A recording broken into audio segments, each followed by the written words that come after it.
Hi, and welcome to Magic Numbers. And this is episode number 130, Causal Magic with Shivam Bhatt. Sorry. I knew that was coming and it still caught me off guard. There you go. If you don't know, if you're not on the joke, because Shivam is not exactly a limited content creator. However, I he mean, is I'm a. a very limited content creator. I only do one thing. I think sky is the only limit.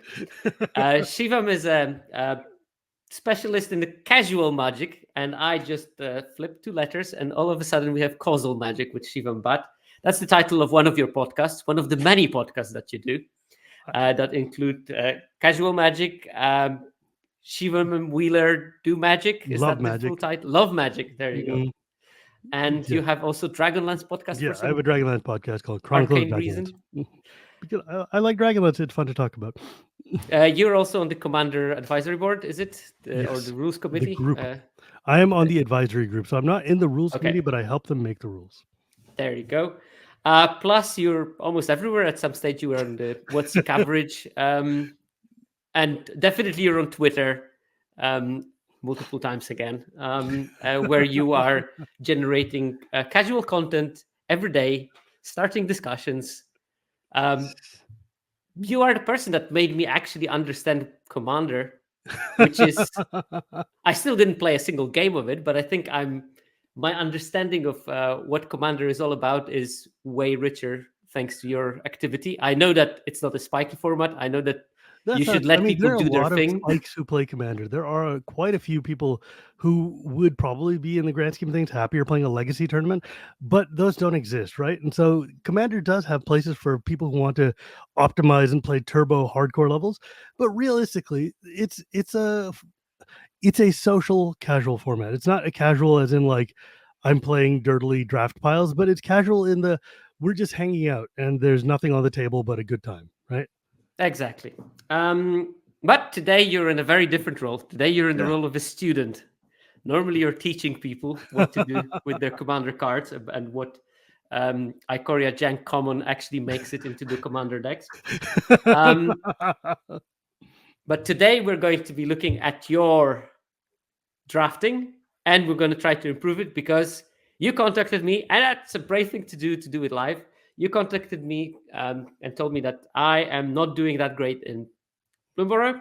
hmm I would like to improve it, and Yes. I don't mind doing it in public because why wouldn't you? Obviously, since then you got cold feet, but now it's too late, and here we are.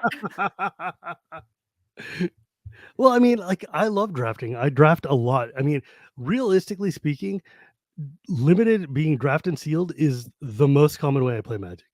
Like everybody's like, "Oh, you're the commander guy," but really, if you just look percentage wise, draft is like 80% of the games I play of Magic, and limited is my preferred way to play. Commander is the thing I really, really enjoy doing, but limited is the like I want to get good at limited, right? Like I like being good at commander is kind of like great, congratulations, but that doesn't mean anything. Being good at limited at least gives me some direction to grow in my skill, right? Like I don't feel bad beating people up in a limited game. That's fine. I also wouldn't feel bad beating people in a Commander game. I definitely would let them know. That's why I don't play it, probably. um, but and I think that there are lots of transferable skills between Commander and Limited. It's board management. Yeah. It's deck construction. Is there bad mana bases? That's definitely one thing that Limited and Commander have in common. Yes. But the real talk is limited gives you exposure to a lot of cards in the set that you wouldn't otherwise normally see if you were just looking at the staples or the top rares or mythics or whatever. Like limited teaches you about the joys of like random cards that just show up in the common slot that limited bombs that can be incredibly good in other formats, and it shows you how to use them to an effect. Like honestly, some of my favorite commander decks have come from limited decks that I didn't want to take apart and just added 60 cards to. That is one way of doing it, and I think that the good part of Limited is that not only it shows you those cards, but it shows them in context. In Right. context, what they can achieve, what are their weaknesses, and you can sort of extrapolate those things later into a much more Right. powerful environment that Commander is. Yeah. But okay, today we're going to try to improve your understanding of Bloomsbury limited. We'll see if that is going to, transfer into higher win rate. This is partially linked to the fact that I started coaching. I had already one session. You're the second session, so All right. hopefully people can see what's going on and what is my method. And if they are interested, you can find me on my Discord. You can find me on Twitter. You'll find a way if you really want to have a coaching session with me. Excellent. And after my first session, I thought, well, first session was very impromptu. I had like 1 hour notice and we did it. So there was not much preparation. But after that, I got feedback from my student, which was great. Thank you very much for that. And I decided that best thing to start with is to establish a baseline of my students. So let's do a couple of questions with you. And first one is, how long do you draft? When did you start drafting? When did I start drafting? Yeah. When I came back to Magic, it was right at the Rise of Eldrazi era, and my friend was like, "Hey, come on and let's go draft." And I'm like, I had heard of drafting, but I had never drafted before because when I left Magic, it was during like Visions block or something, and like there was no drafting back then, so I missed like the bulk of early drafting. And when I drafted in Rise, I didn't know what I was doing, so that doesn't really count. Realistically, I started playing limited games around Innistrad. Which is not a bad format to start drafting. Fantastic. But I think I should tell you something that let me tell you a really quick story. So Innistrad was in 2011 and Worlds was in 2011 in San Francisco, very close to where I live. And I had just become unemployed at that time. And I was like, cool, I'll just go to Worlds and hang out. It's a Wednesday at Worlds. And drafts at Worlds were $5. And I had drafted in paper like once or twice before then. But I'm like, great, I'll just sit down and I'll just go and draft Innistrad because why not? This is super cool. I know how to grab zombies or vampires or whatever. And I would be taking cards and they'd be looking cool. And I was sitting in a pod, and the pod was like made up of Japanese players. And I spoke Japanese. So I was like, oh, cool. It's very nice to meet you. And I'd be saying, like, talking to them in Japanese, whatever. And we would start drafting. And every few seconds, the dude next to me would just turn and go, like, what the hell, man? Why did you leave this in the pack? And I'm like, I'm just trying to get the zombies, man. I don't know what I'm doing. And I learned that day. And like, I was in the middle of a match, and the gentleman I was playing against was like, please excuse me, I have to get up and I have to go do something. And I'm like, oh, okay, sure. That's weird, but what? And he went up to go get his Hall of Fame ring because he was Shuhei Nakamura getting inducted into the Hall of Fame. And I was like, oh, I'm not going to win this game, am I?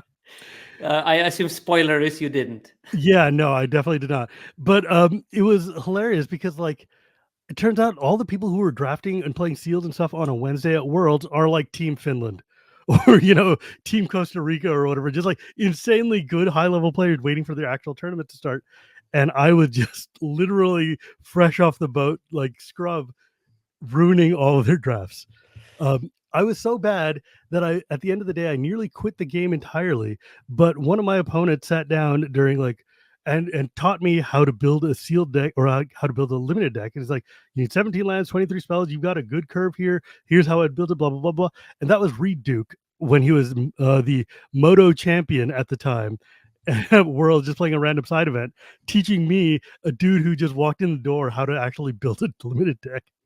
Look, I mean, I don't think that Reed needs an improvement on his brand. We know. Yeah, but somehow he comes out cleaner out of that story than he already was. I'm just saying that literally if Reed Duke had not sat down and taught me how to like build a limited deck, I would have probably gone home and quit Magic. I would have just been like, hey, that was a fun time. I did it a lot as a kid. This isn't for me, and I'm gone. And instead, I'm now one of the people in charge of Commander. Well, there you go. So if you have any complaints about Shivam, please address them to Reed Duke at Ryder Rabbit on Twitter. So okay, we have like since Innistrad. So about what is it, 10 years? About 10, 12 years or so. 12 years. Okay. Like, so yeah, what is your win rate on average and in the current set, if you would think about 17 lands? On average, my win rate is something like 52, 53%. There were some sets where I was very, very good at, and some sets where I was just like, this is not working for me at all. And I didn't play very many sets in there. And sometimes I'm like, you play a lot of sets and you just get shellacked, right? But like that's kind of my test for a set is if even after losing a whole bunch, do I still want to play? Then if I do, it's a good set, right? Like if even losing doesn't stop me from wanting to jam more games. But Bloomborough, it's like I really enjoy playing this, but for whatever reason, I have not been able to get over the hump. I've been trying to figure out the decks in the field and stuff, and this is one of those sets where it feels like the decks that I would think would be good end up running into something else and just dying. I mean, you really like Lutri, don't you? Lutri is super fun and limited and super irritating in the rest of my life. No, because otters are probably one thing that you probably want to be avoiding. But we're Oh gonna god, go through. We're going to go through the decks. I can't play freaking spell slinger to save my life anyway, so I don't even like. I'm glad that red blue sucks in this because I also suck at red blue. Oh, there you go.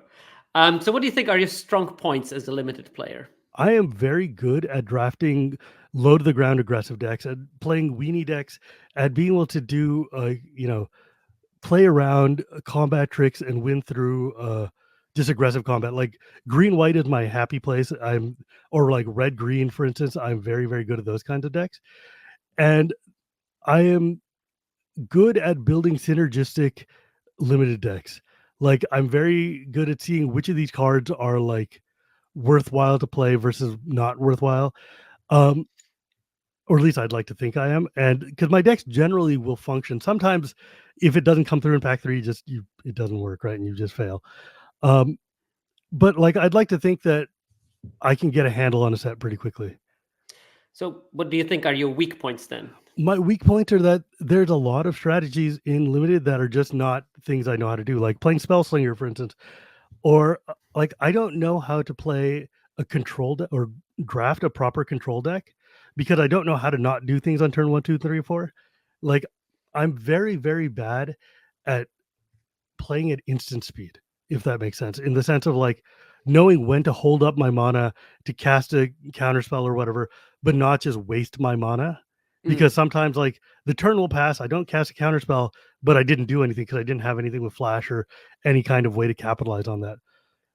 I don't like I'm very good at playing just low to the ground aggro, and I don't know how to do or like even mid range. I just don't know how to do long game or like control-y type things. Because This sometimes I is get lucky and get into like a white yeah. black control deck or whatever. This is like very normal. This is like Mm. this is literally how I see when I analyze data. This is literally how I see how people move from the like 40% win rate to 50% win rate to Mhm. 60% win rate.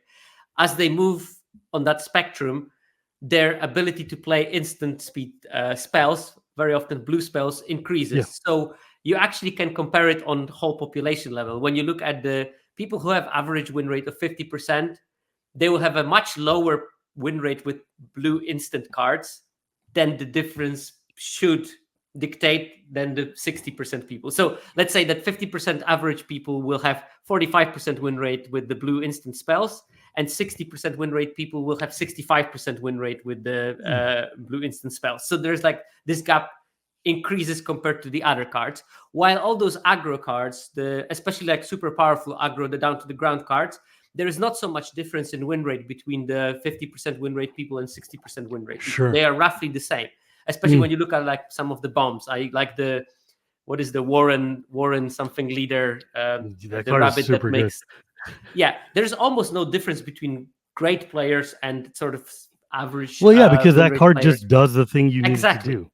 While in instant speed, you have to build the deck around it correctly. You have to time it right, and the timing sometimes is I abandoning mean, you. even like things like just it feels weird to me to leave mana up and not play on the fully out on the curve every turn, right? Like I have trouble sometimes leaving up combat tricks, the defensive combat tricks or whatever, because it just feels like why am I not just using all of my mana every turn?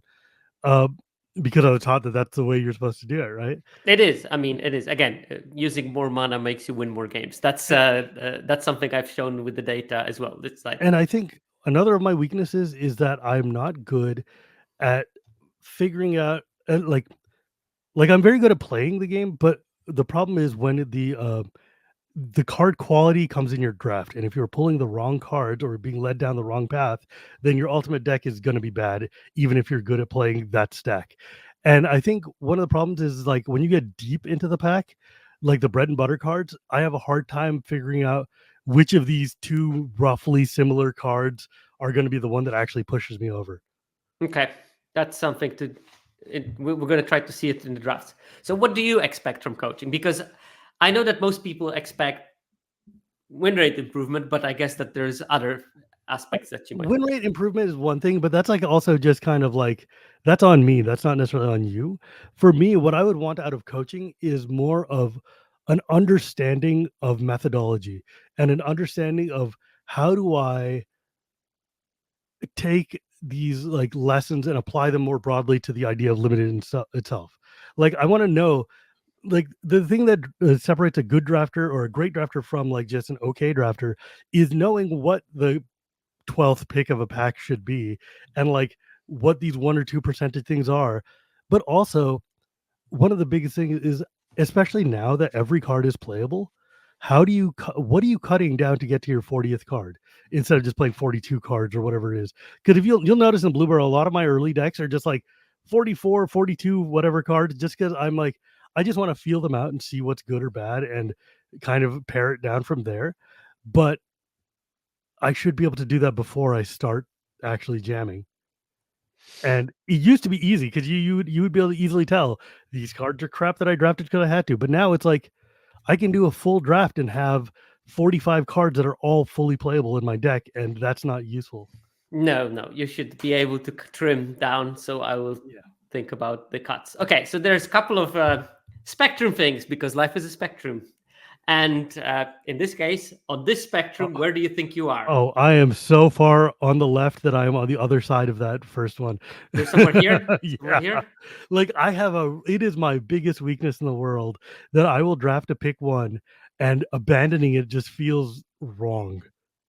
Like Do you it treat just the feels first pick as your insulting. child? Yeah, it's like, how dare I picked this card. But there are Okay. times when like the first pack is gonna be garbage and I'm just taking that first card for other purposes.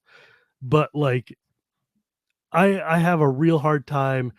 I mean, there are times the other problem I have is like if I decide I want to play these two colors and I shift over, I will force myself to shift into this color, even if it's not being fed to me. But Mm, I tend to force my first pick a lot. okay. I think that this is leads to the second question. On this spectrum, where do you think you should be? I mean, ideally, I want to be more open. I want to be able to be more flexible and understand when it's time to abandon a pick. So yeah, So because this is going to be also as a podcast. So the spectrum is from I force my first pick too much to I take too long to find the lane and always am short on I playables. mean, that has happened to me a few times, but by and large, I tend to find my first pick and stick to it unless I know it's like just heinous in this color or in this draft is not going to do a thing, and I'm just taking it because it's a And mythic that I want for a reason. normal situation is between 70 and 80% of the times 17 lens users draft, they play their first pick in their deck. So it is normal that people Yeah. stick to their first pick. The question is it sometimes shouldn't they? Sometimes should they? Well, Is another thing. But where do you think you should be in this? I think I should be around like maybe closer to my first pick than the other one, just because the quality of first picks tends to be so much better these days. But I find that one of my biggest problems is like I will pivot too late. Like I will realize that I have that like all the white cards have dried up and I really ought to have shifted off of, but by that time I'm already a pack and a half in I and it's think just that not. yeah, if we're gonna go through the draft logs and try to see it, but I think it might be that you're focusing on your color drying out, while maybe you should at the same time be vigilant of which color is flowing. And once you Mm, know both of those informations, and then you make the decision a bit quicker because you see a good card and you say, okay, this card I'm going to pick over this mediocre white card because it looks like white is drying up. I'm not losing much because I'm passing a mediocre card. Maybe I can pick this really good one. If I see a really good white card further, I didn't lose much. I'd still pick my white card. But if I don't, I have this decent red card, which gives me the sort of like first mm, mm, foothold into shifting to the next color. yes. Okay, so which parts of the draft would you like to improve the most? The draft portion, the card evaluation, the play portion, flexible game plans, theory crafting, or wheeling? And I I know think that you have a wheeler with you. I think honestly, the things that I have the most challenge with are the draft portion and the card evaluation portions. Hmm. Because like once I'm in the play, I know how to play Magic. I know how to do this thing. I know how to win games and how to make the cards work. And I also know how to be like, flexible and change my plan on the because that's just playing Magic for 30 years, you know how to do these things. But the trick is how do I stop myself from getting starry-eyed over cards that I think should be good, and play the cards that are actually good? Hmm. I mean, I think that there is an argument which it will come in a second. So, Well, so because like here's the thing, I play a lot of cube, and I draft incredibly good decks in cube, and I win a lot in cube. Like my cube win rate is significantly higher than my normal draft win rate, which tells me that the problem is not my play and my flexibility. The problem is in my card pool because in cube, every card is going to win you the game. It's just that's cube. That's the point. So in a normal draft, how can I maximize and learn the best way to navigate a draft? yeah, and it's a combination of universal things and a combination of set specific things. Yeah. And on fundamentals, you can go quite far, but you Mm, still need the knowledge of a particular set. And the deeper you go into it, obviously, the better right. it works. So, are there any parts of this draft portion, card evaluation, play portion, flexible game plans, theory crafting, and wheeling that you think you're not ready to address and you would like to move it for later time? Theory crafting is just, it feels to me like I would rather somebody else theory craft and I'll just read your report later. I Like, think I think I think that it's worth doing it a bit. And I'm not sure. talking about that you have to write an article about something, but it's worth at least picking up 6 cards in each set and that look like an interesting build arounds and try to see Mm, what can go with it. And if you do that, the moment you open it, you have an advantage of I thought about it earlier for a mm. while, and at least I have a couple of candidate cards that I think might be good in that. What do you mean by wheeling, and how is that different from just the draft portion or card evaluation? It's a wheeling is making picks that enable you to pick 2 cards with 1 pick. And that is I open a pack, I see Mm, cards, I see a powerful card, and I see a slightly less powerful card.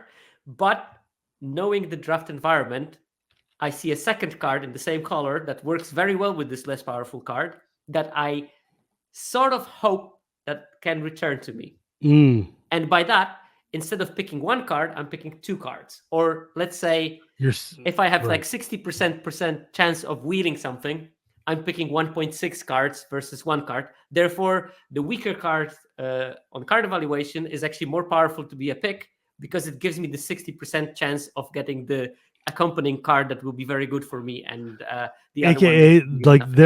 there's two cards that would go really well in your deck. One of Mhm. them is more broadly applicable, and one of them is very narrow for you. So take the one that's broadly applicable because you know the narrow one will have a higher chance of showing up again. Exactly. Yeah, Okay, and the sort of mixture of those two. okay, I'm pretty comfortable with that. Okay, and last question: that apart from winning, what are your goals when you're drafting?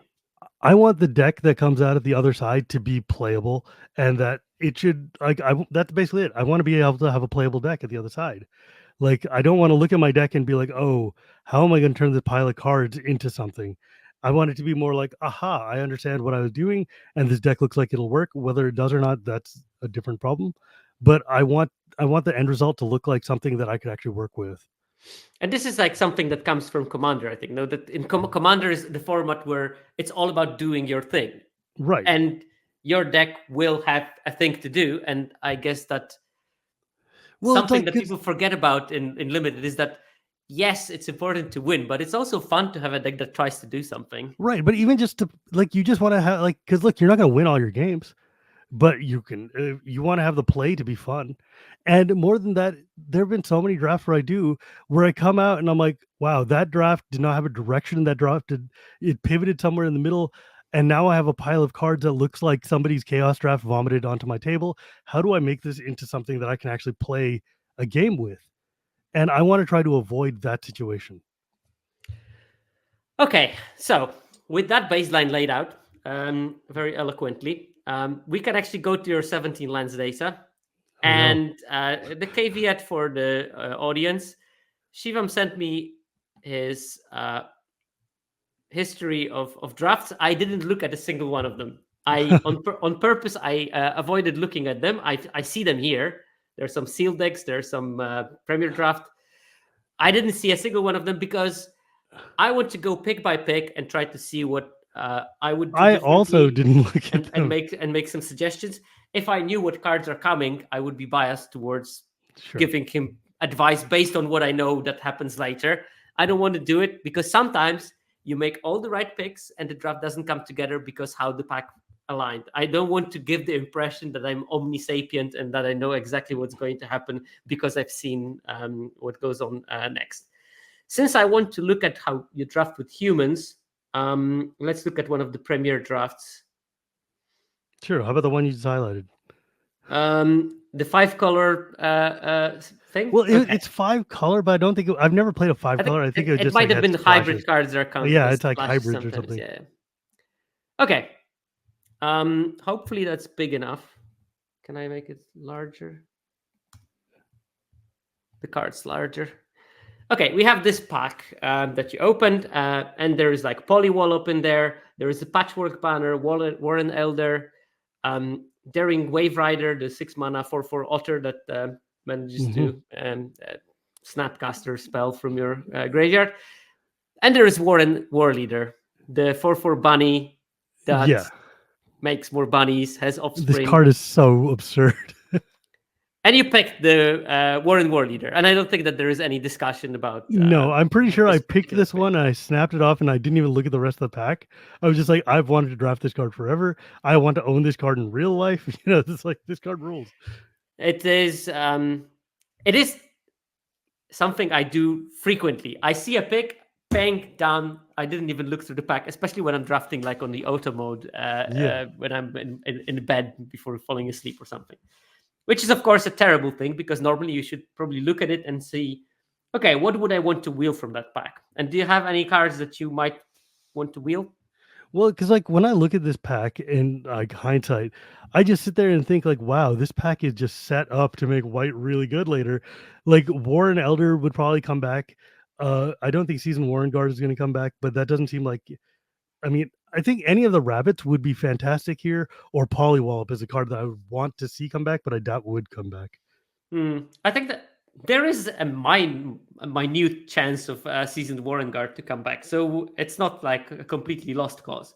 Like Yeah, if it was early in the format, there was a very remote chance of Patchwork Banner wheeling. But yeah, like that card I've never seen anywhere show up after like the initial pack. It yeah, just yeah. But I mean, now people know. People know that it's very good. But yeah, there is at least couple. Like at worst, you can hope for the Pileated Provisioner, and yeah, knowing that there are those three seasoned Warren Guard, Pileated Provisioner, and Warren Elder, knowing that there's those three white cards.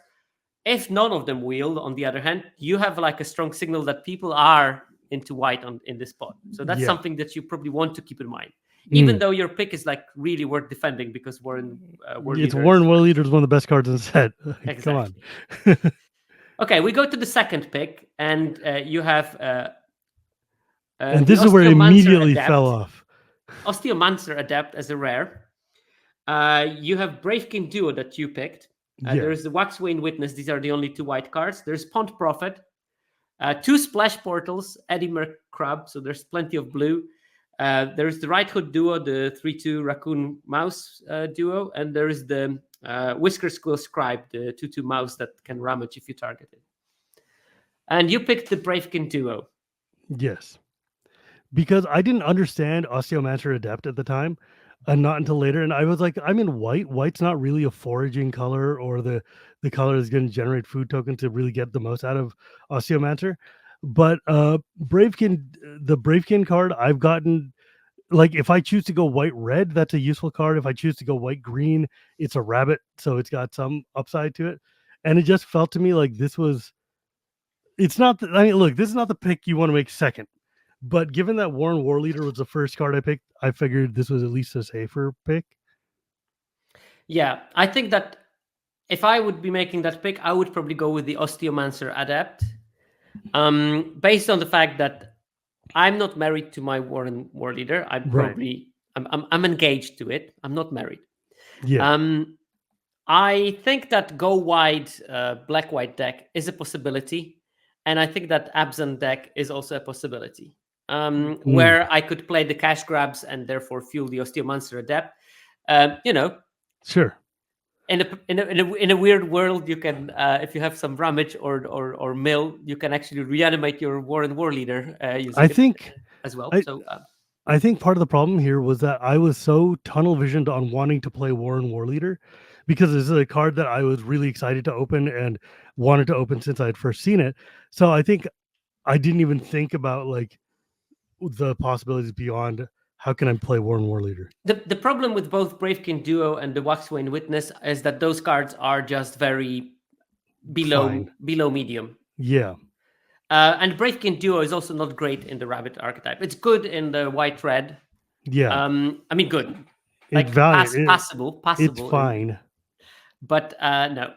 Uh, and I think that Osteomancer Adept is a pick that this is a relatively empty pack. You're not losing much. Yes. Another card that you can consider is the Pond Prophet, Mm, which is great in the green blue.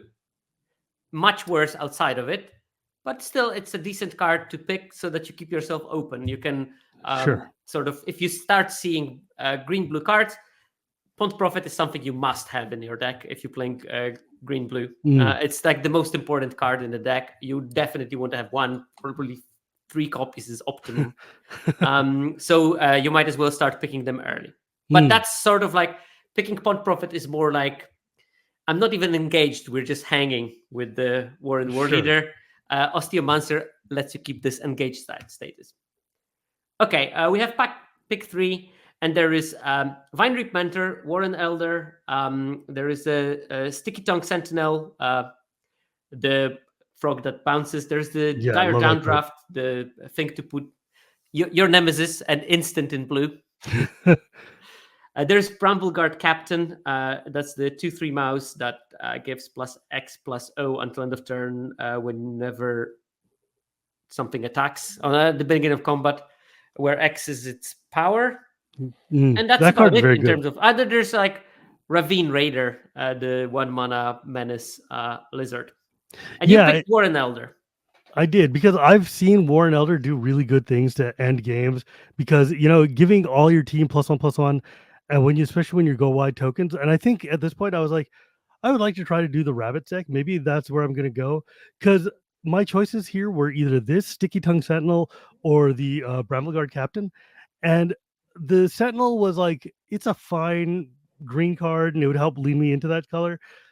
The Bramble Guard is really good if you're in that kind of like mousy deck, and I've found that card to be really good to me. But I think at this point, I was not sure which direction I wanted to go, so I just went with the white card, which is frankly a fine card. Yeah, and given your second pick, I think that this is probably the right pick. Yeah. In an alternative universe, when you would have picked the Osteomancer or whatever it's called, there is the Vine Reap Mentor, which is the best uncommon of the set. Yes. Like I had that in my pre-release sealed deck, and it is nutty.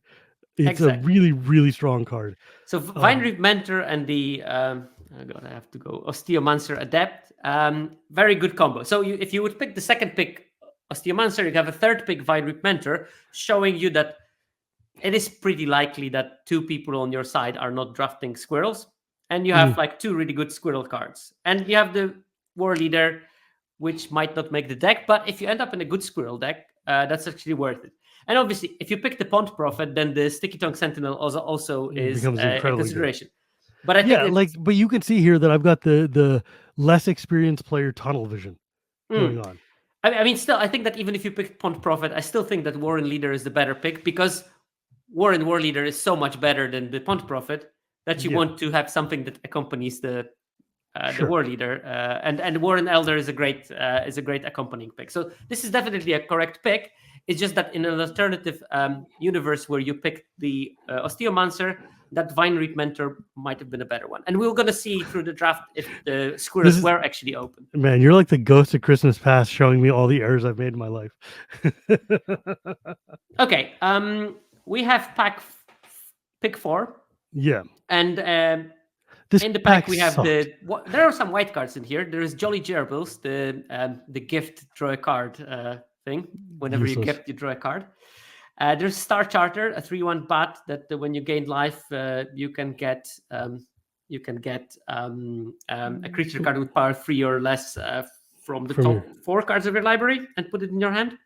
Eh, There is another Bravekin duo. You picked a Seedpod Squire, the yeah.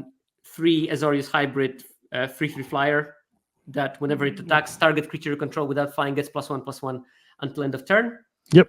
There's also Veteran Guard Mouse, so there's plenty of white in there. It looks Yeah. like there's no My real choice here was between the guard mouse and the seed pod squire, and I chose that because I was like, oh, it's a flyer, and like I'm not going into blue, but like I've seen this do just fine to buff up your like dude when you're attacking with.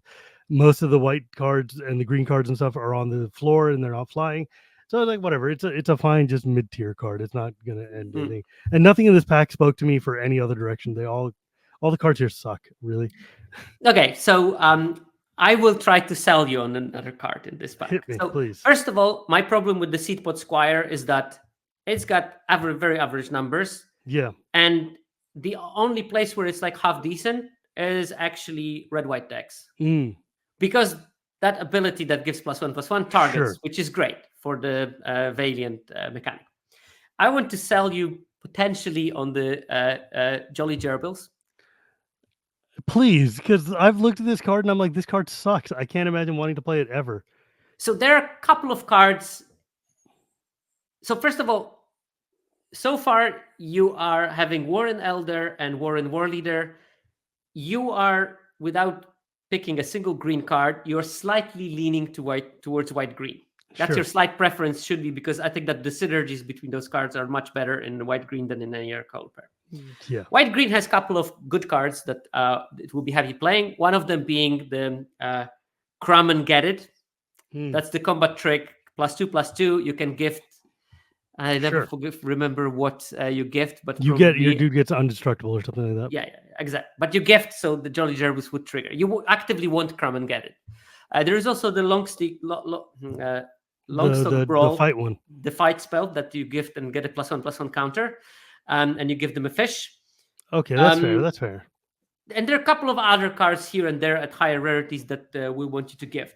Jolly Gerbils also is a 2-drop, which is great because there is not a thing in limited deck as too many 2-drops. Mm, And it's actually a 2/3 for 2 mana, which is not terrible on raid.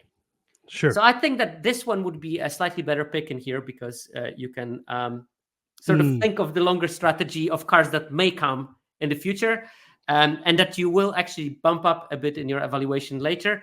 And I think it's generally a slightly better card than the Seedpod Squire while keeping you in this white lane. That makes sense. Then we go to the pick 5. And you have a bunch of otter things. So you have the Yeah. Harnesser of Storms, Light Shield Duo, 2 Pearls of Wisdom, Conduct Electricity. There's one white card, Nettle Guard, the 3/1 mouse that It's a disenchant +2 on and a white. disenchant on a stick. There is High Stride, there is Sticky Tongue Sentinel, and there is Fountain Port Bell. Yeah. I went with Nettle Guard here because I have found having the disenchant is incredibly useful when people have talents that just get out of control. And if they don't have talents, it's still a 3/1 that is just a 3/1 at 2 is fine. Yeah, and I think that it's a fine pick. You could argue also for Sticky Tongue Sentinel Sticky to Tongue sort of was definitely, I start was thinking about marking it. your green. Right. But I don't think that the pick that you made is bad. It's a 3/1 for 2 mana, which is fine stats. Yeah. It provides a functionality that you will be pushed to squeeze into your white green deck, which is fine. Disenchant, and that can be helpful against some decks, so that's fine. Yeah. I just find I like that card, generally speaking. Okay. We go to pack 1, pick 6. And you have Seaport Squire as the only white card, really. White edging. There is Blooming Blast. You picked Cash Grab, which is a really powerful card. There is Witch Patrol in the deck, in the pack still. So apparently nobody is playing like black in this pod, right? And that Which Wix Patrol, this is the moment where I would be like, pack six, pack one, pick six, Wix Patrol is a signal for me. This hmm, card is one of the top 3 uncommons in the set. wow. Um, All I it's know, I basically a saw flavor. cash grab and I was Uh-huh. like, oh, I have to slam this card. My problem with the cash grab is a great card, but it's great in squirrels. Mm, Now, and it's still, I would pick Wix Patrol over it, even in a squirrel deck. That's how good Wix Patrol is, especially that jeez. squirrel decks are so good in recursion that you can get this Wix Patrol like maybe twice. And that's like game. No one comes back from the second Wix Patrol because you kill one thing, you block another quite big thing because it's a 5/3. And then you recur it, you kill something else, and then you have another trade to offer. That's like really hard to come back from. Mm. In the universe where you pick this Osteomancer pick 2 and that I'm in like some magical, amazing green black deck right now. Vine Reap Mentor, yeah, you are in a decent deck. But like, And then you here, could have picked like Sticky Tongue Sentinel, which is also great with Wix Patrol because you yeah, can bounce sure. it back to your hand, replay it. So yeah, I mean there was But the like thing is, the a slight black like cards, by and large, aside from this Wix Patrol and the Osteomancer, the black cards have not been great. I think that black is the strongest color in the set. It's just the common knowledge tells that white and green are the most powerful colors in the set. The data tells you that probably, given how people are drafting in Arena, black is actually the more powerful color. And Hmm. maybe not in vacuum, but how the Well, metagame I mean, in shaped the up. packs And I've been looking at, they've been yeah, kind of medium. So yeah. But this week's patrol for me would be like a big signal. So sure, this is like you have to like go through maybe 17 lands data and look at the best uncommons and see, okay, the ones that are over 60%, these are like strong signals if they are late in pack 1. sure. I mean, I think part of it was also I just looked at cash grab and I had just been swayed by all the people talking about cash grab saying this is the best common, you should take it. And I was like, and I had been looking for something to give me a second color for a long time. Mm. And cash grab was like, okay, well, this is a really powerful green card. I'm just gonna slam it and go white green like I want to do anyways. Okay, we have Crumb and Get It from the pick 7. I think that this is like a really good pick. Yeah, It's a really powerful white card. it does exactly what the deck wants. It's fine. Exactly. And I think that if you would gone with my lane, you could have been in a sort of like maybe black-white, which is not a bad combination. It would open you a couple of the picks here. For example, if you were white-black, Star this Charger for Star sure. Charter would have been actually a pretty decent alternative Yeah, to what you picked. Especially that pick 8, you pick Sonar Strike, and I think this is the right pick in this deck. instead of the Polywallop. Instead of the Polywallop. Yeah, I don't think that you can play Polywallop for 4 mana that often. I think that Sonar Strike might be decent, especially yeah, that you still don't know what you are in. It would have been much better if you were in the white-black. sure. I mean, it's a bat sonar. Of course, it's There gonna is be white like black. Agate Assault and Alanya's Pathmaker. Red is Yeah, it's a open, garbage nothing card. Who new. cares? Yeah. Now we can see what wield, and we see that the Patchwork Banner is gone, Pileated Provisioner is gone, Seasoned Warren Guard is gone, but Warren Elder wield. Yeah. And yet you picked Polywallop. Yeah, because I was like, oh well, you know what? I'm just gonna take the green card because I like Polywallop. I think I didn't really have much in the way of removal, and I already had a Warren Elder, so I was like, I probably could use a remove. I mean, I think in this one I was like, I could have gone either way. And it wouldn't have taken much to Yeah, convince me. I think that in hindsight, the better order would be to pick a Polywallop here and pick Warren Elder here. But of course, you didn't know that the Warren Elder is coming back. Yeah. But if we talk, I mean, actually, you could have, because when we talked at pick 1, you said that you would hope that the Warren Elder wheels. Yeah, well, so, I mean, that's in the now. When I was drafting, I don't know that I necessarily was thinking that way. because you didn't ask the question. Right. That's why wheeling is such a useful skill, like thinking about Sure. what can wheel. Okay, the last picks are inconsequential, so I'm gonna up. Yeah. But you got a Sticky Tongue Sentinel pick 11, which is nice. Yeah. Bravekin Duo, Pearls of Wisdom. Yeah, it's like whatever. Okay, pack 2, pick 1.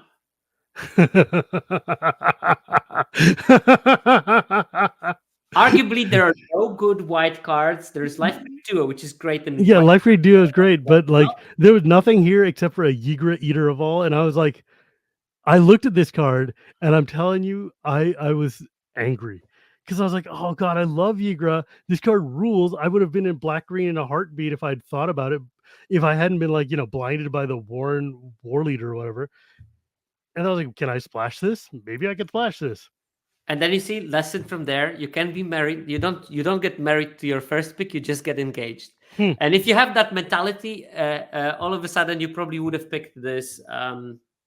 You would have picked this Osteomancer, you would have picked this Vineread Mentor, you would have picked this Wix I Patrol, would have been in a and Igra would have sick been pick. a much, much better proposition at that moment. Yeah. But you still picked it, and I think that this is still a correct Because the pick. pack sucked otherwise. I mean, yeah, Life Creed Duo is fine, but like it's hard for me to say no to Yigra. No. It's it's a splashable card as well, Yeah. especially when you're like green adjacent. And from then on, I can see. I should have taken the crumb, is what I should have done. There are multiple ways of doing it. So pack 2, pick 2. You pick the Fountain Port Bell. That's the artifact that puts a basic on top of the library, sacrifice it to draw a card. Yeah. In this pack, you have Scales of Shale, Nocturnal Hunger, Fell, and Bandit's Talent in black. This is like a good package of black cards, with Fell being like by far the best. And there is Come and Get It in white. I still think that from this pack, especially after your Igra pick, Fell is the better. I'm sorry. Yeah. I think I was just tunnel visioned on fixing and was just like, there's fixing. It feels like this feels like a pick where I definitely saw the one card and just picked it and didn't think about it and like made a mistake. Because it's a very clearly like I can look at this now and be like, this was a dumb idea. I have to say obrigado to the chat, I guess, because they said saluj. I think that still Fell is a better card, and I think that the power level difference between Fell and Come and Get It is high enough, and I think that I would pick it. But of course, have you been more vigilant through those first 8 picks, that Fell would have been a natural pick because it would be in your color and would have been much better. Yeah. Here, it's a more discussion, like whether that Igra is worth pivoting at this stage or Come and Get It. I think that's what I was like debating, and I think I fell on the idea of I can splash for it rather than try to pivot into black entirely. And also, like another thing, like with the Gerbills, the Crumb and Get It would have been a nicer piece as well because you have the Gerbills, you can draw a card out of it. Okay, pack 2, pick 3, and you have Heaped Harvest. That is your pick. Their 2 best cards of the pack are another Wix Patrol and Splash Lasher. God, man, I had no idea black was any good at all. Otherwise, I would have been like all over that. But again, I think if you can expect what I'm going to tell you, I would have picked. Oh yeah, 100%. Okay. But again, though, this is like the power of the first mythic being a card I really wanted to play. I think that you in this draft you could have very easily been playing a white-black deck, sort of like a grindier version of white-black, with potential splash for Igra that you're not really 100% sure that you're going to achieve.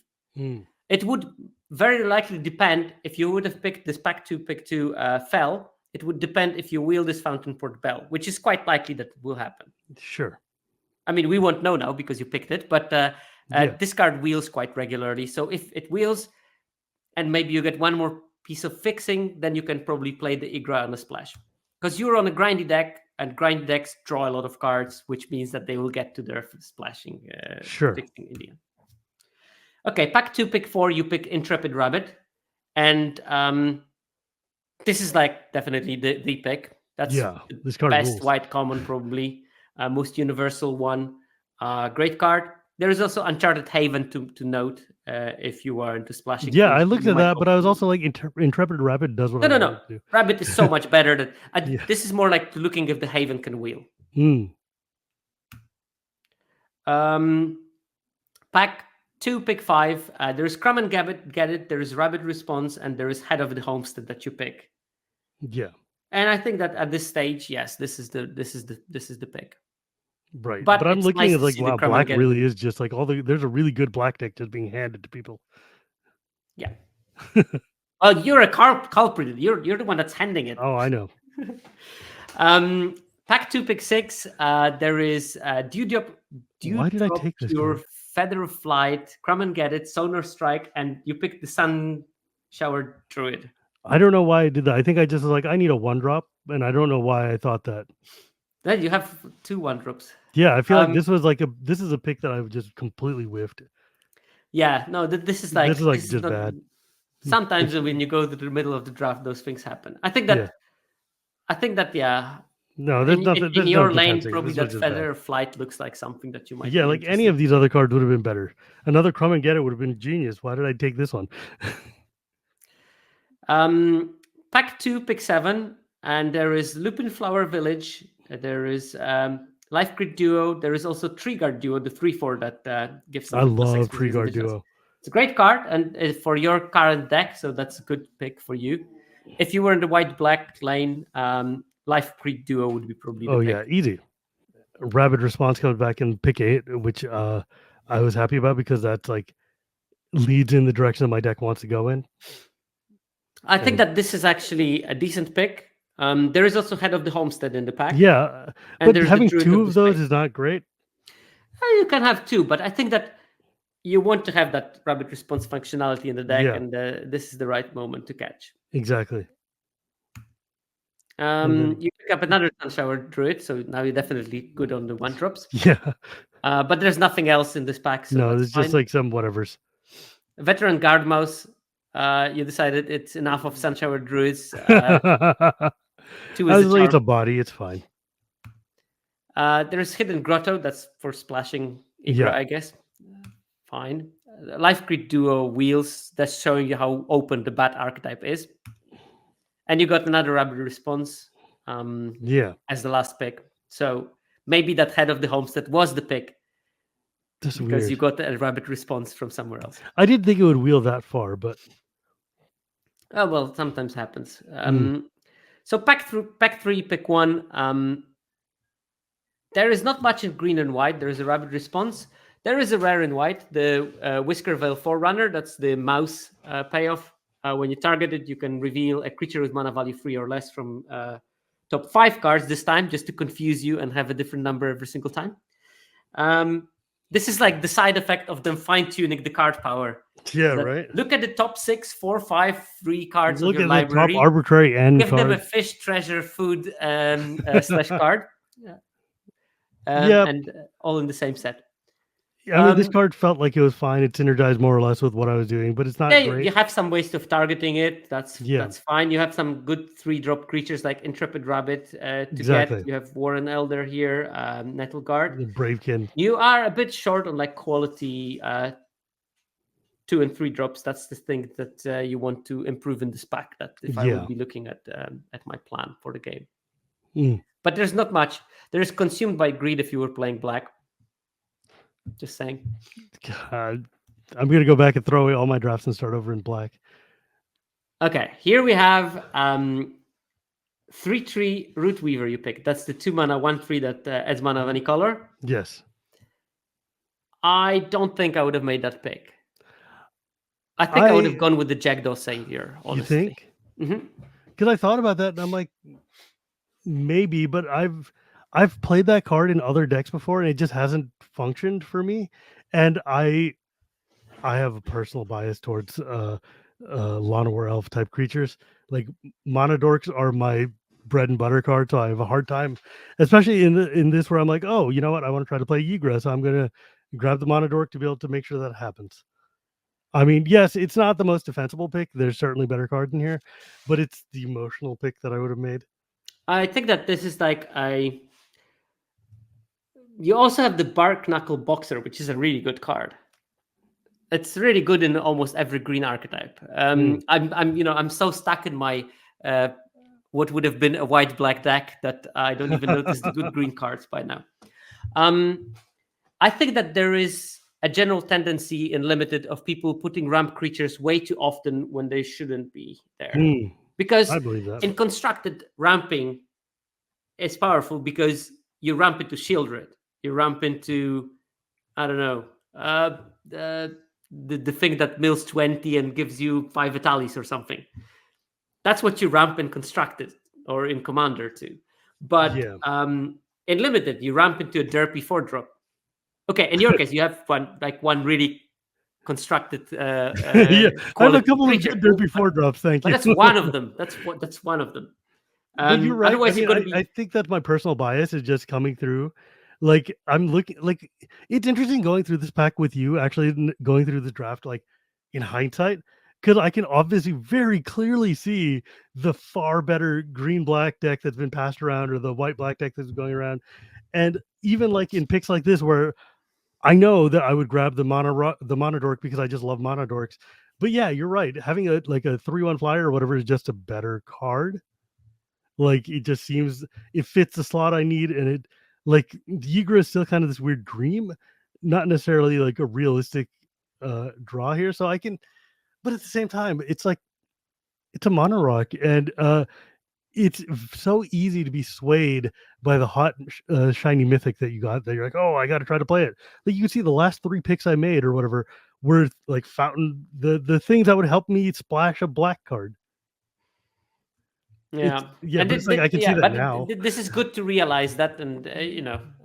I hope that at least this enlightenment is going to have a knock-on effect in some next drafts. That when Oh you yeah, actually it's are going very to realize. it's almost embarrassing and frustrating at the same time, being like, "Oh god, I can't believe I fell into the noob trap of like I gotta play this card." Like, You know how many times it happens to me that like halfway through the draft, I'm like in my head I'm a white green drafter, and halfway yeah, through the draft I just stop and I'm like checking. I have 12 white cards and 3 green cards, and I could have been like even just white mono red white. easily because I passed so many good Yeah, red cards. that But in my that is head I was white green, and I was picking white cards that were good for white green, and not necessarily good red cards that were. This is hypothetical, but so if often you it happens early to me that I on, catch myself with that I'm not the drafter that I think I am, and yes, that's why after every pack now I have a procedure when I go after each pack because I have 50 seconds to make a pick. I need like 4 seconds to make my pick. So I spend 15 seconds, count all the colors, and I say, mm, okay, what drafter am I? And because I make mm, this check for myself, I don't make that mistake as often as I used to do. Because I quickly realize that I'm white green only in my head. Only in my mm. head it exists. When I look at the cards, I'm not a white green drafter at all. I'm a white drafter, and the second color, I can choose whatever is best still. Yeah. Earlier you asked what my biggest weakness is. It's that it is in my head. I have built this ideal image of who I am, but the cards are not playing out to be that image. But we are very alike. I mean, what do you think? I'm also like ADHD adjacent. I cannot focus on things, so I made like this whole structure of systems that I basically stop myself from doing what I want, which is click in a second without looking at what is in the pack because I saw a card that I think, yeah, that goes in. Why would I check if there's anything else? But yeah, I um, guess that's the hump to get over to go from being just a medium draft to being a good one. with the issues that we get there. Wow, third week's patrol, and Man, pack three. what is going on in this draft? I mean, three is a lot. I mean, you would probably have to start thinking about that squirrel that can put the cards from your graveyard on the bottom of library because you're like in danger of self milling. Gee, But actually, in this pack, you picked Nettle Guard. There yeah. is still Crumb and Get It. There is the Tree Guard duo. But the card I would have easily picked is the Baker's Bane duo. Hmm. That card Yeah, is way better than Nettle Guard. I like It that card a lot, and I don't know why I chose Nettleguard over that. That okay. seems because Well, like I play a lot of Baker's Bane duos. I'm a big fan of that card. It's performed for me, but maybe at the point of this draft, I was not at that stage yet. I think that you also have the cash grab, and it's nice to have a Baker's Bane duo Yeah, yeah, exactly that. for that I purpose in your deck. I think this draft was so early on in my drafting that I wasn't aware at that level of early on in my drafting of this format. I mean, Okay, here we pass the second Baker's Bane duo. yeah. See, like obviously, like I play as many of those cards as I can get, which means I definitely had not figured that out yet.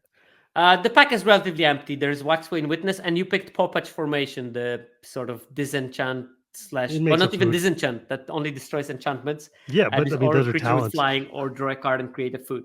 That would be clear Baker's Bane duo, and I think you know it. Yeah. And then we have, wow, pack 3, pick 5. Someone that you pass that early Pond Prophet is going to be very, very happy in a couple of seconds from now, because we got the pack 3, pick 5, and we have the Dream Dew Entrancer in it. Obviously, you cannot pick that card. No. I'm well It's a outside great of that. card, and this is like, why is it important to find an open lane in a draft, even at the cost of your first amazing pick? Because those kind of things will happen when you get your super bomby rare getting passed to you. At least pick 6 in pack 3. So someone is going to be really like winning the lottery there. Should I mention the 4th Wix Patrol? See, at this point now, I'm wondering what the hell the rest of the drafters are doing. Well, one of them is picking Wix Patrol. I can tell you that. One of them is raking those Wix Patrol. Yeah, like I think this was like the first draft I did of this format. And there's nothing for you there, honestly. You picked Yeah. the 3/3 Root I Weaver. picked the Monodoric, whatever. Luckily, you got another Jegdo Savior, so the fact that you didn't pick the first one doesn't mean anything.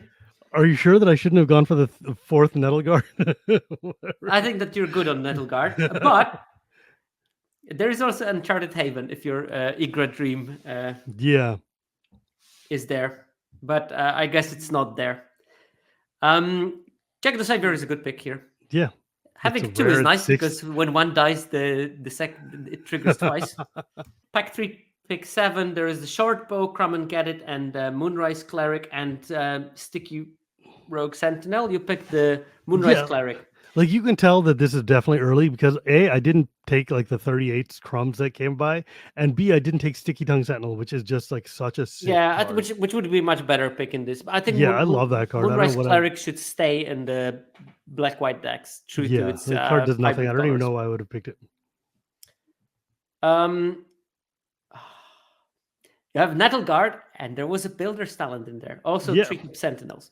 I did not know Builder's Talent had any value until very recently. I don't think that you are in the deck for Builder's Talent. No, definitely not. But I would have taken. It is a deck. It is a deck. But in hindsight, I would have taken the Treetop Sentries instead.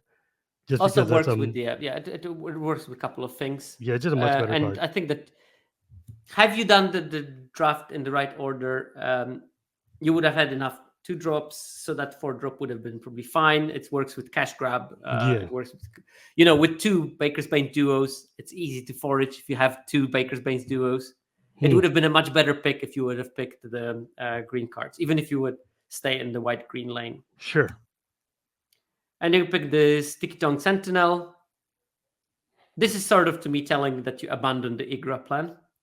There was rapid response in that pack, but that's not really important. You didn't pick Uncharted Haven. Pick 10, and it's like full of white and black cards. There's Pileated Provisioner, Waxwing Witness, Moonrise Cleric. You pick the Pileated Provisioner. It's fine. Fine.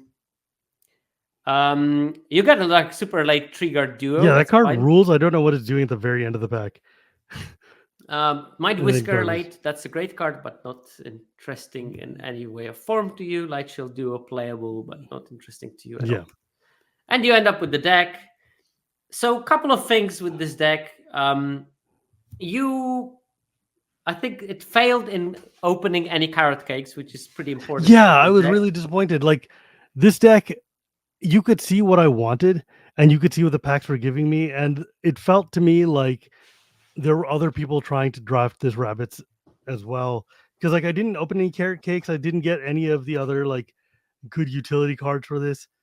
But I wanted to live the dream. So yeah, I think that what this white was not really open in this lane. You've seen a lot of this sort of like 1.5 second tier white cards. You didn't see many of the good ones. You've only seen 1 Intrepid Rabbit. You saw 0 carrot cakes. There were no Banishing Lights, which is a signal at least. I'm not saying Banishing Light is a great card, but it's a removal spell.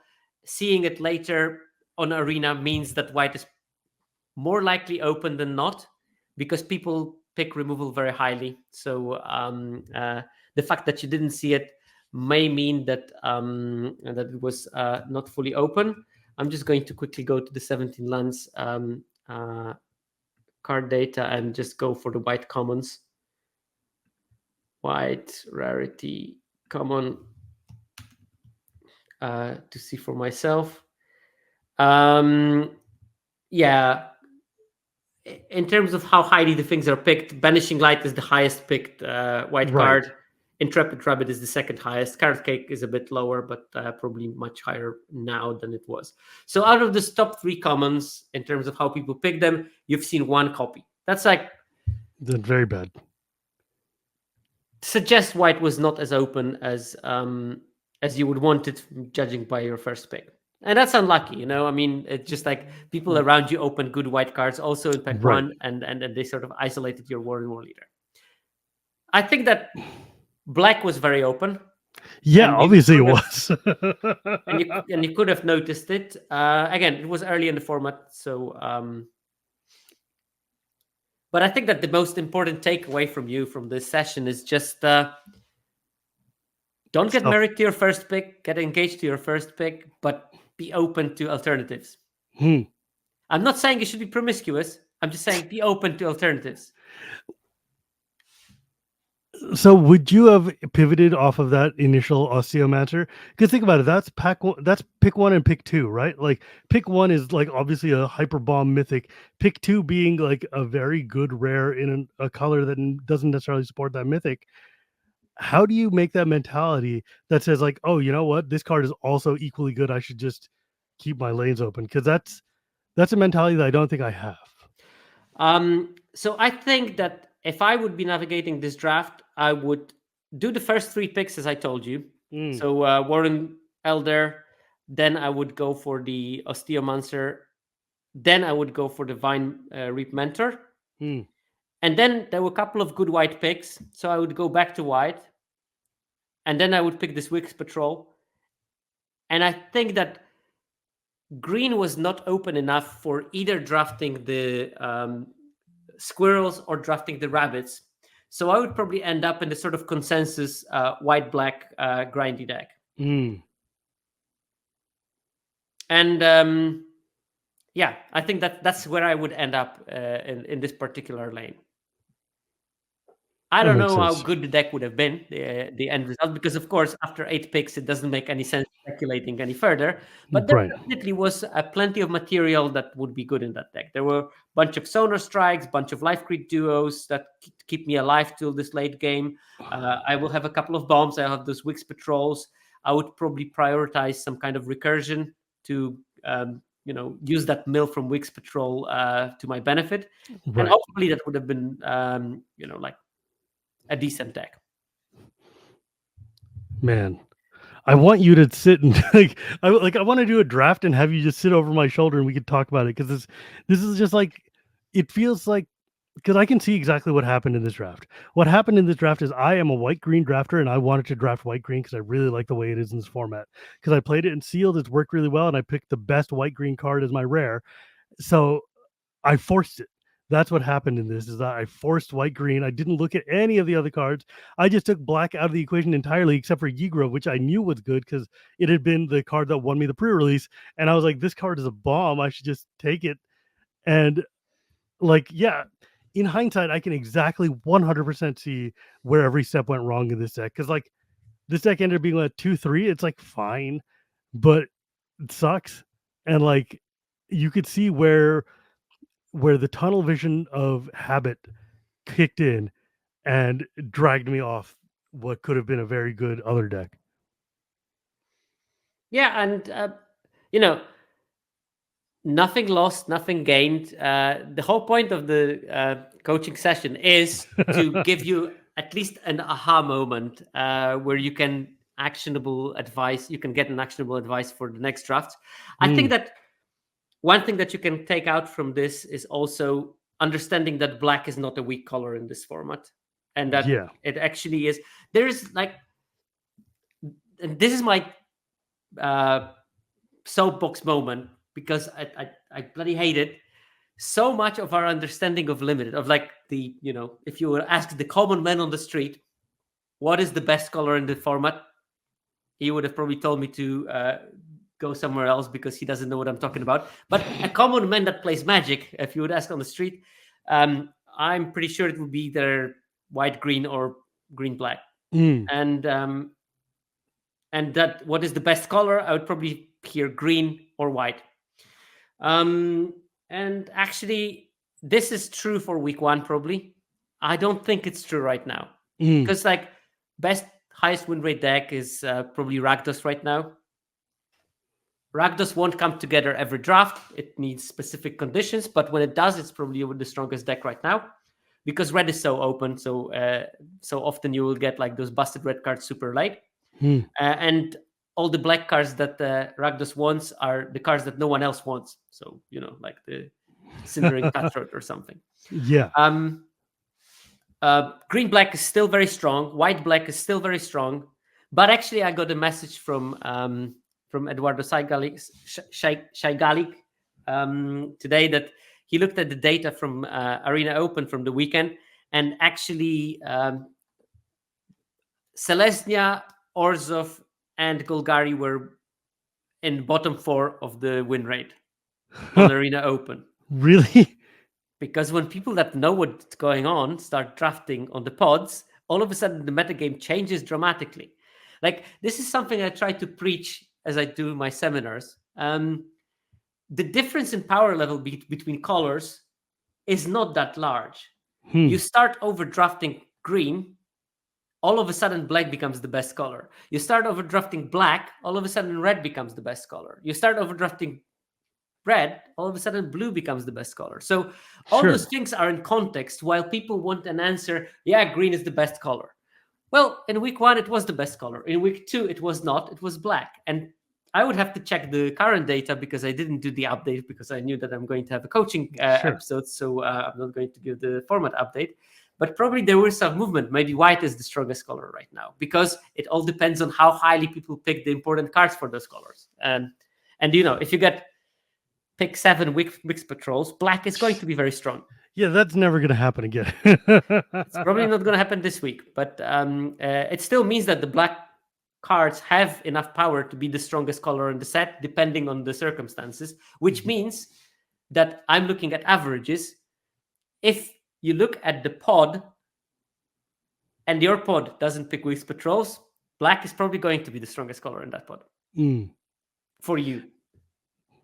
I think one of the big humps that is a moment that people have a hard time getting over when they move from just average drafter to being an actually decent or good drafter is getting over the idea of like, oh, I want to play these cards because I like them versus I want to play these cards because they're good. And like, obviously, as a casual player, by and large, I tend towards the, oh, I want to play, like, I don't know how many drafts I'm going to do. I'm just going to draft the fun color that I want to play the thing.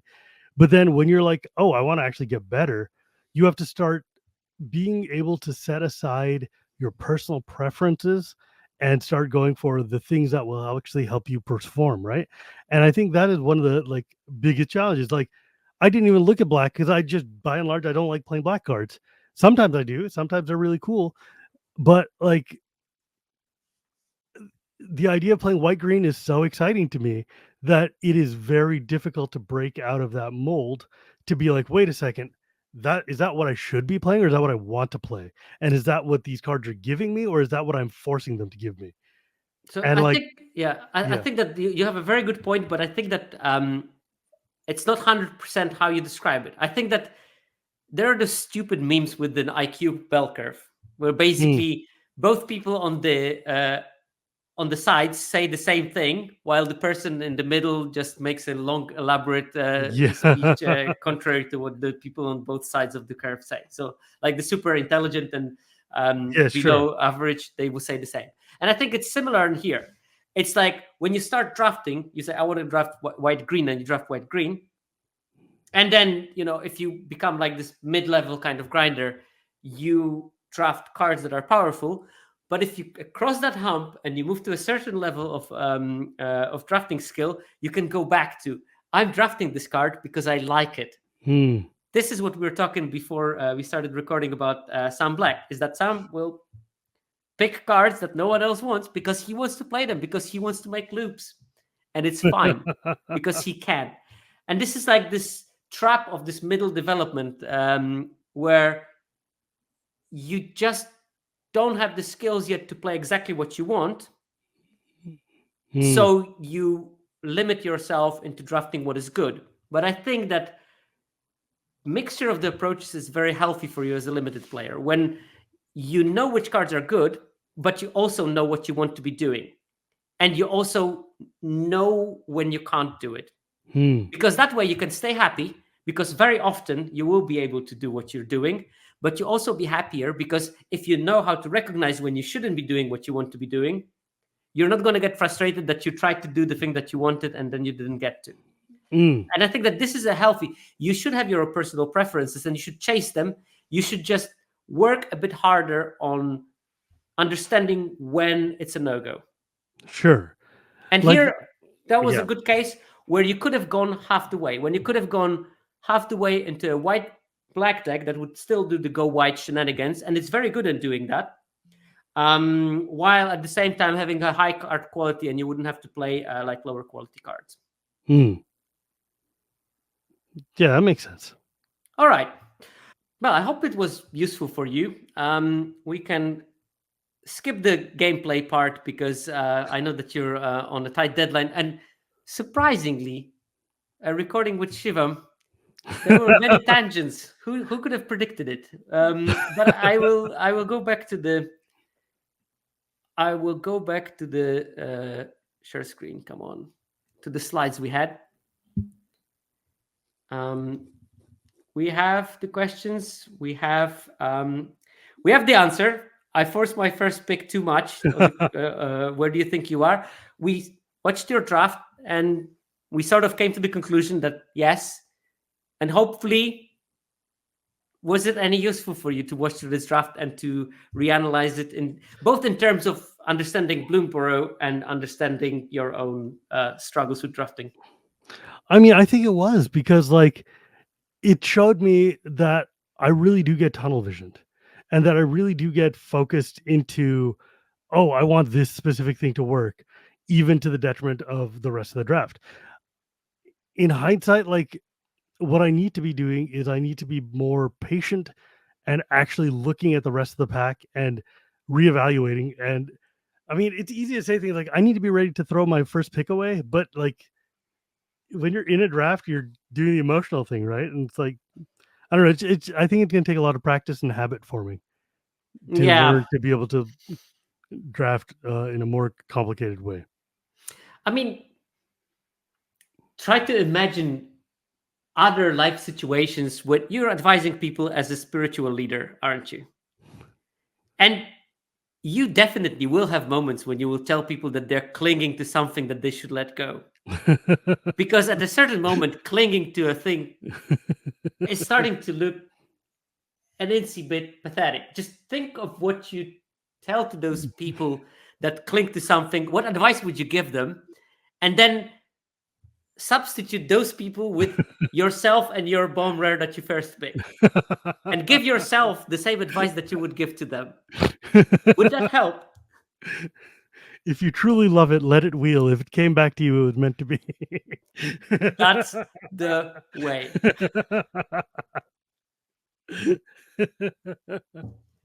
Thank you, Circo.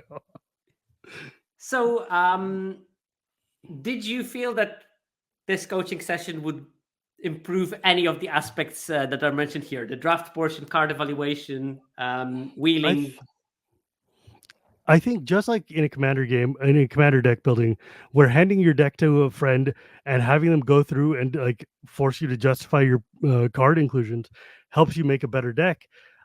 This definitely helped me understand kind of the holes that I was falling into.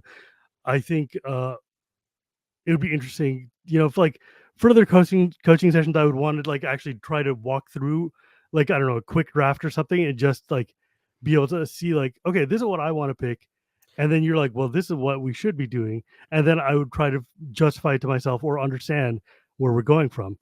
So Hmm. yeah, it was interesting. This is definitely it's a good place to start at least to get a feel of a baseline of what my problem is.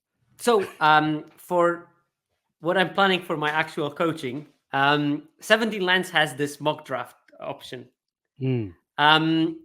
So what I would do after the first lesson, when you can go through the draft, because I want to first, learn the student, like I just learned Sure. your limited things. What I would do for the second lesson would be to ask you to go through one of the mock drafts on 17 Lands. Mm. And the good part of them is you can replay them. So you could go through your mock draft, and then before the lesson, you send me the link to that mock draft, and we do it again, but this time with me helping to lead. And then we can compare the decks that came out of those drafts before on your own and with me, and we see what are the differences there. And we can compare those differences and discuss them. So that would be the plan for me. Mm. Because it's a useful tool, the mock drafts. I know that the bots are bots, but on the other hand, those bots are based on the data from 17 Lands users, so they clearly know something, because an average 17 Lands user has like 55% win rate. So yeah, well, I'm the one dragging the 17 Lands good ratios down, I mean, not right? good that you're dragging, but we need more people with the win rates that are representative for the whole population, because my issue with that is that I try to analyze the data, and I analyze the data knowing that the sample that I'm looking at is not representative for the general population. Self-selecting, very Exactly. high Everyone tier. should have mandatory 17 lands on their arena, and that would be no problem. I would have a perfect 50% win rate sample, and I could do my analysis, and I wouldn't have to spend like hours normalizing the data.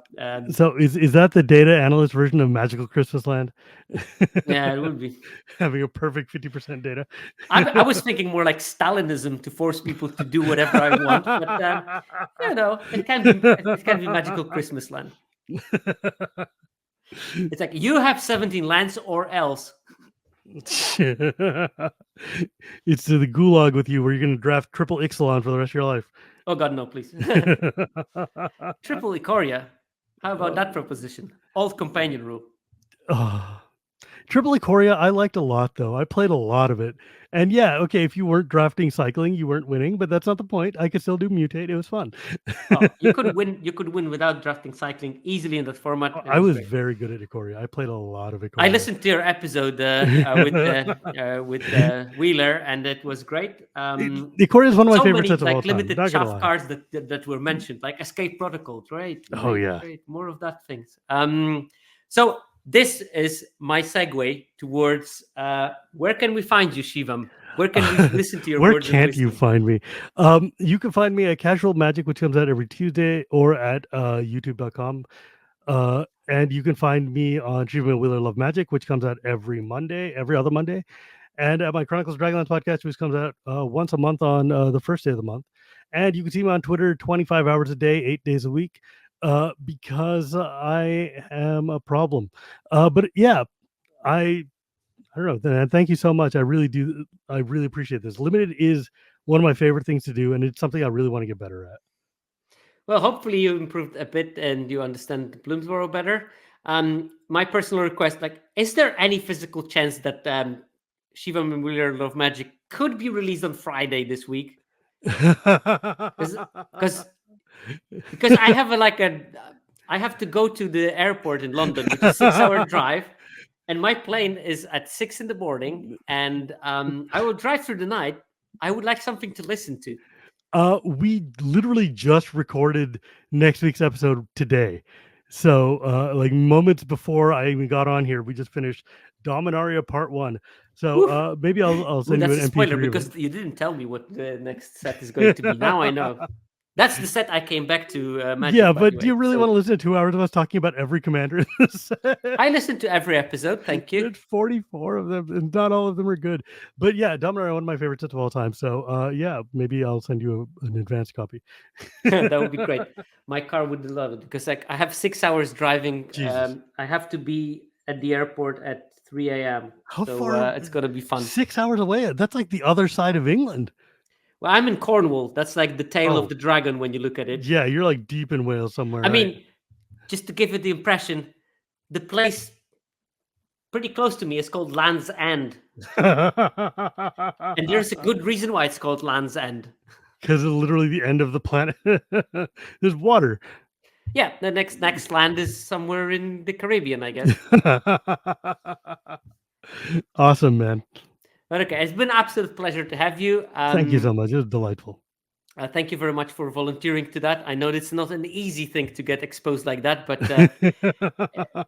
I found if one person can do it, then definitely it's going to be you. So Yeah, that's I mean, perfect. to be fair though, like I do have the buffer of like, oh no, the casual guy is bad at draft. Well, yeah. That's true. At least now when people play against you on Arena, they will get thumped. Oh yeah. It's if you ever want to like just completely derail a draft, just start taking all the green and white cards and just like leave me with a bunch of red and blue, and I'll be like, I don't know what to do. But I have good news for you. Very few people know what to do with the red and blue. That includes me. I thought I drafted a busted blue-red deck. I literally thought it's the thing. There was like everything that I thought would be good in blue and in red, and then I overread with it. So, Oh, yeah, so good there you time. go. I mean, blue. Blue red needs some extra touch in the gameplay department that is beyond my skill. I think like there are very few players that do it well. It's not Therefore, good. does it. But okay, thank you very much, Shivan. I know that you're on the schedule, so let's leave it there. Yeah, I hope that again you enjoyed, and Delightful. we'll leave it at this. And I normally say I'll see you next week, but probably I won't because I'm on holiday. Woo! Woo. I'm taking a whole week of holiday, and it's going to be fun. And I'm going to be on the beach, eating Italian food and frying in 45 degrees of the southern Italy. Oh, sounds fun. And I definitely am not planning on recording anything through that time. I might record a new personal best in how many raw prawns can I eat. Oh, Jesus. So see All you right, man. there. See you in 2 weeks then.